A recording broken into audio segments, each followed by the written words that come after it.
levée de fonds. Ce sont les spécialistes de Morningstar, en l'occurrence Mara Dobrescu, qui sont en ligne avec nous maintenant. Bonjour Mara. Bonjour Cédric. Analyste de fonds chez Morningstar. Tout le monde n'a qu'un mot à la bouche en ce moment, c'est Suisse, Suisse, Suisse. Mais vous nous emmenez faire un tour du côté de la Russie. Et ce matin, on va regarder l'impact que cette crise russe, entre guillemets, a sur les fonds investis en obligations émergentes et surtout sur les leçons qu'il y a à tirer pour les investisseurs.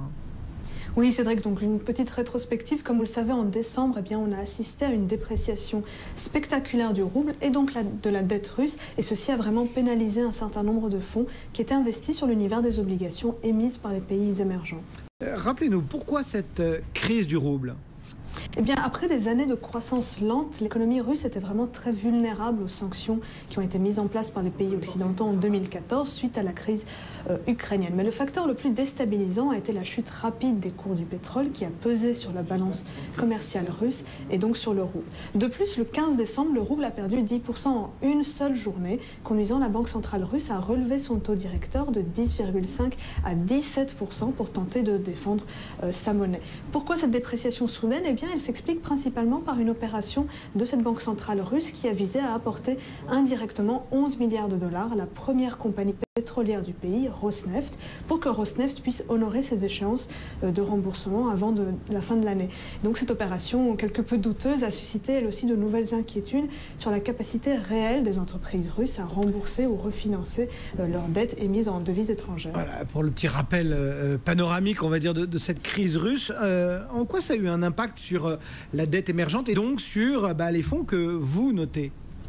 Oui, alors déjà pour situer le débat, il faut savoir qu'à fin 2014, la dette russe représentait environ 6 à 8% de l'univers des obligations émergentes. Parmi les fonds qui sont donc investis sur cet univers de la dette émergente et qui bénéficient d'une note positive des analystes Morningstar, aucune note n'a été dégradée du fait des événements récents, y compris pour des fonds tels que le PIMCO GIS Emerging Local Bond, un fonds noté bronze chez Morningstar, qui était plus exposé que ses concurrents à la Russie et qui a terminé l'année 2014 dans le 3e quartile de sa catégorie, mais où cette faiblesse récente, en fait, elle ne remet pas en cause notre conviction de long terme sur le fonds, une conviction qui est vraiment basée sur la longue expérience du gérant et le maintien d'un processus d'investissement solide qui, par le passé, avait vraiment fait ses preuves.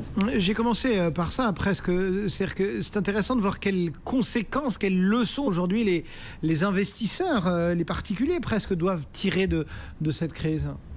Oui, de manière générale, en fait, ce sont des événements qui mettent en lumière les risques inhérents aux investissements dans cette classe d'actifs. Même si le rendement de ces obligations émergentes peut paraître très attractif sur le papier, les fondamentaux de ces marchés peuvent changer rapidement au gré des régimes politiques, des cours des matières premières, des risques géopolitiques ou, comme on l'a vu, donc, sur les taux de change. Et les données d'ailleurs que nous avons collectées chez Morningstar suggèrent qu'en raison de cette forte volatilité, les investisseurs ont du mal à faire un usage efficace des fonds de dette émergente. En moyenne, sur les 10 dernières années, les investisseurs ont manqué 41% des performances totales de la classe d'actifs parce qu'ils n'ont pas su acheter ou vendre leur part au bon moment.